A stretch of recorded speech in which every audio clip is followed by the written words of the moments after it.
자, 안녕하세요. 주식 정리해드리는 주영남입니다. 오늘도 시장 정리부터 먼저 시작을 해보도록 할게요. 일단 미국 증시 같은 경우에는 다우랑 S&P는 좀 괜찮은데 나스닥이랑 필라델피아 반도체가 좀 많이 빠졌죠. 이게 반도체 쪽의 약세가 조금 보여진 것이 아닌가라는 생각이 있고, 그리고 우리 역시도 이러한 영향에 피해갈 수는 없을 것이다 라는 생각이 드는 그런 하루였는데요. 일단 내용들 마저 살펴보자면, 어제에 이어서 페드 강경 매파 기조에 대한 우려가 오늘 역시도 지속되는 모습이 보여져가지고 증시에 부담이 되는 모습이 확인이 되었습니다. 일단 어제 나왔던 내용이 어떤 거였는지 한번 더 말씀을 드리자면, 이 FOMC 회의가 끝나고 파월 의장이 매파적인 발언을 계속했습니다. 일단은 인플레이션이 2%가 웃도는 수준이고 고용시장이 견고하기 때문에 위원회는 곧 기준금리를 인상하는 것이 적절할 것으로 기대가 된다.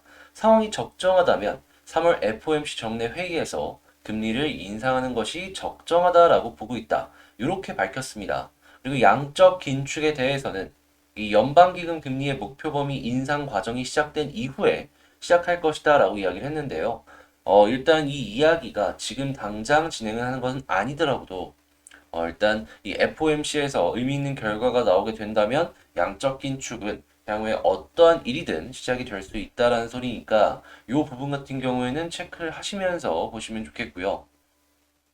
자, 그리고 나스닥 같은 경우에는 테슬라의 자동차 반도체 부족을 이유로 새로운 모델이 나올 가능성이 낮아졌다는 소식 때문에 마이너스 11% 급락하는 모습이 좀 시장에 큰 영향을 미쳤다. 이렇게 보시면 될 것 같습니다. 근데 이제 또 생각을 해봐야 될 부분이 뭐냐 하면은 테슬라에 납품을 하고 있는 자동차 부품 업체들의 추가 매출 그 성장 폭이 생각보다 줄어들 수 있다. 왜냐하면은 새로운 모델이 만들어지고 요게 판매를 시작을 해야지 부품 업체들도 거기다 납품을 할 거 아니에요. 근데 이 납품 시기가 밀리는 그러한 현상이 이루어질 수 있다라고 보여질 수 있기 때문에 이러한 부분들 체크를 하시면서 보시면 좋을 것 같고요. 자, 인텔 같은 경우엔 전년 대비 실적 감소로 인한 7% 정도의 급락이 나왔고, 로비노드 같은 경우에는 실적 발표를 앞두고 지금 6.45% 정도 하락을 했는데, 로비노드 같은 경우에는 미국의 이 증권 거래 플랫폼이잖아요. 그냥 한국의 증권사라고 생각을 하시면 되는데, 일단 이쪽이 빠졌다라는 거는 이 미국 내에서도 주식 거래가 생각보다 줄어들어가지고 뭐 이렇게 된 것이 아닌가. 그렇기에 이 한국 역시도 얼마 전부터 계속 증권사들에 대한 거래대금 하락으로 인한 이 목표 주가 하향 리포트들이 나왔잖아요. 역시 이런 흐름들이 이어지고 있다는 걸 알 수가 있겠습니다. 자, 이걸 체크를 해보시고요. 자, 그리고 지난해 미국의 연간 GDP는 5.7% 증가했고요. 지난해 4분기 GDP 증가율 역시도 6.9%로 6분기 연속 플러스 행진을 이어가면서 시장 예상치를 크게 웃도는 모습을 보여줬지만 역시나 양적 긴축 때문에 진행을 하는 것이고, 이게 이제 긴축이 들어서기 시작을 한다면 마냥 이게 증가한다라고 해서 좋아할 건 아니겠죠. 자, 그리고 미국 노동부는 지난주 신규 실업수당 청구 건수가 전주 대비 3만 건 감소한 26만 건을 기록했다. 그러니까 이전보다 괜찮게 나왔다. 발표했고요. 국제유가 같은 경우에는 여전히 지정학적 리스크나 이런 것들 때문에 일단은 86.61달러에서 계속 유지가 되고 있는 걸 확인을 할 수가 있고, 채권 가격은 혼조의 모습을 보여줬는데 2년물을 제외하면 나머지는 반등하는 모습이 보여줬네요. 자, 그리고 달러 강세에 금 가격은 하락했습니다. 지금 한국 같은 경우에는 금리 인상을 계속해서 진행을 하고 있는데 미국에서 금리 인상 속도 내자 한국은행 또 추가로 고심하고 있다라고 합니다. 근데 이건 어쩔 수 없는 그런 상황이죠. 미국이 그렇게 움직이면 한국 역시도 증시를 지키기 위해서 어쩔 수 없이 진행을 할 수밖에 없으니까. 자, 해서 금리 인상은 계속 진행이 될 것이다. 당연히 은행 쪽은 계속해서 볼 필요가 있겠다. 예, 금융 지주 쪽 한번 봤으면 좋겠네요. 자, 그리고 코스피 PER이 9.8배로 지금 현재 단기 저점이다라는 이야기를 하고 있는데, 물론 그 숫자로만 본다면 아직 더 떨어질 게 남아있다라고 볼 수 있지만요. 저는 항상 그 화폐 가치는 과거랑 비교를 했을 때 이 바뀔 수밖에 없을 것이고, 기업들의 성장 역시도 계속해서 좀 높아지는 그런 모습을 보여줄 텐데, 그냥 차트 그림상으로만 보았을 때 아래쪽이 조금 열려있다라고 해서 여기서 더 떨어질 것이다, 저기까지 갈 것이다 라고 얘기하는 건 조금 말도 안 되는 소리, 이렇게 생각을 합니다. 그럼 뭘 봤으면 좋겠냐? PER을 좀 봤으면 좋겠다라고 말씀을 드리고 싶어요. 기업들이 성장을 하고 거기에 맞춰서 번 돈 대비 현재 위치가 어디인지를 봐야지. 단순하게 차트가 저기 아래 열려 있다라고 해서 그러면 1000포인트까지도 열려 있는데 거기까지 볼 겁니까? 그래서 지금 PER은 코스피는 9.8배니까 조금 더 떨어지는 건 보여줄 수 있어도 일단 지금 위치가 단기 저점 부근에 돌입을 했다라는 건 생각을 하면서 봤으면 좋겠습니다. 자, 그리고 오늘 캐터필러의 실적이 발표가 돼요. 여기는 뭐 하는 회사냐면 미국의 포크레인이나 이런 중장비를 만드는 업체인데 건설 부분에 있어가지고 상당히 이 캐터필러의 실적이 중요한 이제 지표로서 작용을 하다 보니까 체크를 해봐야겠죠. 한국 같은 경우에는 현대 건설기계나 아니면 두산 밥캣을 이 캐터필러의 실적으로 연결해가지고 참고를 해보면 좋을 것 같습니다.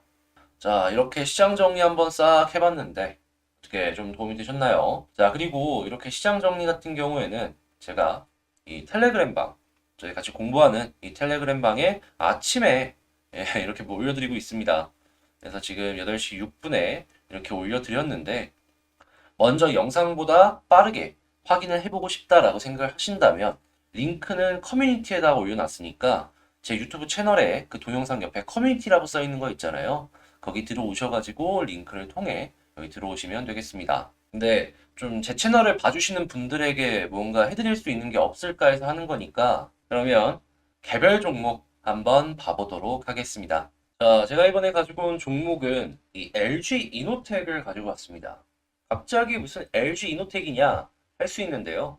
사실 이 LG 이노텍 같은 경우에는 제가 운영을 하는 이번 주 월요일날 시작한 이 텔레그램 공부방에서 이 리포트를 말씀을 드리면서 요거 한번 주목해보면 좋겠다라고 말씀을 드렸던 종목이에요. 왜 이걸 주목해보면 좋겠냐? 실적이 좋은지 이 증권사에서요. 리포트가 하나, 둘, 셋, 넷, 다, 일곱 개가 쏟아졌습니다. 제가 보는 사이트에서 7개인데 여기서 이제 취합을 안 한 리포트들도 몇 개 더 있을 거거든요. 그런 걸 생각을 해보면 그만큼 이 LG 이노텍이 이번에 낸 실적이 굉장히 인상 깊었다. 이렇게 생각을 해볼 수가 있을 것 같은데요. 얼마 전에 뉴스 보셨을지 모르겠는데 애플의 실적 역시 말도 안 되는 역대급 실적을 이번에 내주는 걸 확인을 할 수가 있었습니다. 자, LG 이노텍 같은 경우에는 애플에 부품을 납품을 하고 있는 중요한 밴더사죠. 자, 그리고 애플 같은 경우에는 실적이 최고 실적 이렇게 한번 찍어주면은 못해도 그 부근에서 계속 유지를 하는 이러한 그래프를 보여주곤 했었습니다. 하다면 LG 이노텍의 실적 역시도 이번 연도에 찍은 실적을 어느 정도는 유지를 해줄 수 있을 것이다. 예상을 해볼 수가 있을 것 같은데요. 지금 나온 실적을 기본 베이스로 향후 LG 이노텍의 레벨업이 어떤 식으로 진행이 될지 하나씩 하나씩 보면서 살펴보도록 하겠습니다. 자, 22년 최고 실적 경신. 일단 1분기 실적은 좋다라고 해요. 근데 애플 실적 아시는 분들은 아시겠지만 그래프가 이 아이폰이 발표가 되는 4분기 이렇게 뻥 뛰었다가 조정 일정하게 유지 그리고 또 4분기 이게 반복이 되거든요. 여기가 4분기입니다. 자, 근데 과거 차트를 보면은 이거보다 조금 낮은 수준이나 아니면 높은 수준을 유지하면서 이렇게 가다가 한번 레벨업을 하면은 거기서 다시 이렇게 유지 이걸 반복합니다. 자, 1분기 실적까지 좋다. 요 생각을 하면은 지금 실적은 한동안 계속 유지가 될 것이다 라고 기대를 해볼 수가 있다라는 것이죠.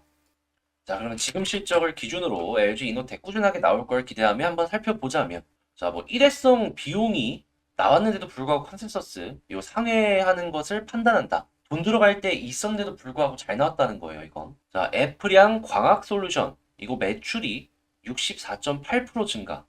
그리고 4분기 스마트폰 판매량 요게 계속해서 이렇게 나와줄 것이다. 전장 부품이 부진하였으나 반도체 기판은 매출 증가로 높은 수익성이 유지가 되고 있다. 근데 핵심은 저는 애플향이 아닐까 싶습니다. 그리고 자동차 전장 같은 경우에는 아시겠지만 이 반도체 수요가 넘쳐나다 보니까 공급을 못 맞춰주는 뭐 물류대란 이런 것도 있었고요. 그런 모습이 보여지다 보니까 다른 전장 부품들이 이 예상했던 판매량에 못 미치는 모습들이 그냥 전 세계적으로 나타났어요. 근데 반도체가 어느 정도 좀 그 수요를 채워주는 공급만 나와주게 된다면 이건 살아날 것이다라고 기대가 되고요. 자, 1분기 매출 영업이익 요 얘기를 하면서 투자 의견 매수 및 목표 주가를 45만 원으로 유지를 한다라고 합니다. PER 10.8에 적용했다라고 하는데 그러면 지금의 실적은 PER이 몇이냐? 네, 일단 9.7이다라고 하고 22년 기준으로는 8.0까지 볼 수가 있다라고 하네요. 이게 22년 올해 실적이잖아요. 올해 실적 10을 기준으로 얘기를 하고 있는 것 같으니까 돈 버는 것까지 생각을 해서 지켜보시면 좋을 것 같고요. LG에서 자동차 전장을 굉장히 핵심적으로 밀고 있잖아요. 이쪽 시장이 점점 이제 앞으로 무르익는 모습이 보여지게 된다면은 그 부분에서의 매출 증가 역시도 기대를 해볼 수가 있으니까 일단 지금은 반도체 기판이나 아니면은 카메라로 돈 버는 거 생각하고 나중에는 자동차 전장까지도 엮어가지고 다시 한번 레벨업을 기대해봐도 괜찮지 않을까 생각을 하네요. 자, 한번 그러면 쭉 차트도 수급이랑 보도록 하겠습니다. 최근에 시장이 좀 많이 빠지면서 외국인이 그냥 살벌하게 팔았죠. 근데 그 물량을요, 개인도 받았지만 기관 역시도 받았습니다. 뭐 금융투자나 투신이나 아니면 사모펀드, 연기금은 조금 아쉽긴 한데 이들이 많이 받았는데 이제 공통적인 특징 중에 하나가 뭐냐 하면 이 둘은 굉장히 단기성이다. 자, 떨어지는데 받았습니다. 왜 받았을까요? 여러분, 결국에 이 모든 것들은 이 상승을 기대하기 때문에 받은 거 아니겠습니까? 자, 그리고 제가 아까 시장 정리에서 말씀을 드렸는데 현 위치는 PER 10 아래까지 떨어진 상황이었습니다. 코스피 PER 말씀드리는 거예요. 시장으로만 본다면 번돈 대비로 보았을 때 저점 구간에 이제 적용을 했다, 도달을 했다라고 볼 수 있는 거였는데 결국 지금 이렇게 조금씩 조금씩 반등하는 모습까지도 연결이 되고 있잖아요. 과연 이걸로 끝날까? 이걸로 끝날까? 자, 그리고 이번에 만약에 21설 돌파를 하게 된다면 쌍바닥까지도 생각을 해볼 수가 있고요. 요 직선 추세선을 한번 그어 본다면 여기까지 뚫어주면은 이전 고점까지도 한번 가줄 수 있지 않을까 싶네요. 근데 여기서 이제 문제가 뭐냐면 이렇게 올라가서 오케이 올라가. 근데 이전 고점 못 뚫잖아요. 그러면 헤드앤숄더 나옵니다. 그래서 저는 지금 되게 주목을 좀 많이 해봤으면 좋겠다라는 생각을 해요. 그래서 전략을 세워 본다면 자 현재 21선 뚫고 올라간다. 여기 뚫고 올라갔다 했을 때 이전 고점을 못 뚫어주게 된다라고 하면은 거기서는 조금 비중 조절을 생각을 하면서 지켜보면 좋겠다. 이걸 첫 번째로 보고요. 자, 그게 아니라 여기서 못 뚫고 떨어진다라고 하면은 이 이전에 저점 부근 여기 지켜주는지만 확인하자. 떨어지면은 비중 조절 들어가고 지켜주면 홀딩하고. 근데 난 정말 장기적으로 보겠다. 그럼 이 박스가 유지가 되는지만 지켜보면 되겠죠. 자, 저는 이러한 생각으로 이 LG 이노텍을 본다라고 말씀을 드리면서 영상을 마치도록 하고요. 자, 제 영상이 좀 도움이 되었으면 좋겠다라고 말씀드리고 싶네요. 도움 되었다면 구독과 좋아요 한 번씩만 눌러주시고요. 그리고 아까 말씀드렸던 것처럼 이 주말에 영상이 올라갑니다. 토요일에는요, 이제 한국의 주요 대형주들을 분석해서 올릴 예정이고요. 일요일에는 리포트 공부한 거, 그리고 상승 의심 섹터. 저번 주에는 진단키트 얘기를 좀 드렸었는데, 결국에 이번 주에 시장 안 좋은데도 불구하고 진단키트 몇몇 종목들이 쭉 올라가주는 모습이 보여줬잖아요. 이번에도 마찬가지로 준비해서 이제 가지고 올 예정이고요. 그리고 관리 탈피 종목 같은 경우에는 이제 곧 있으면은 어닝 시즌이고 실적이 발표가 되잖아요. 그러면 관리 종목에서 탈피가 되는 그러한 모습이 보여질 수 있다라는 겁니다. 하다 하면. 자, 봐야겠죠? 지금부터. 그래서 이렇게 세 가지를 일요일날 가지고 올 것이다. 자, 해서 많은 시청 부탁드리고요. 자, 그럼 저는 다음에 더 좋은 영상으로 다시 찾아뵙도록 하겠습니다. 이상 주식 정리해드리는 주정남이었습니다. 감사합니다.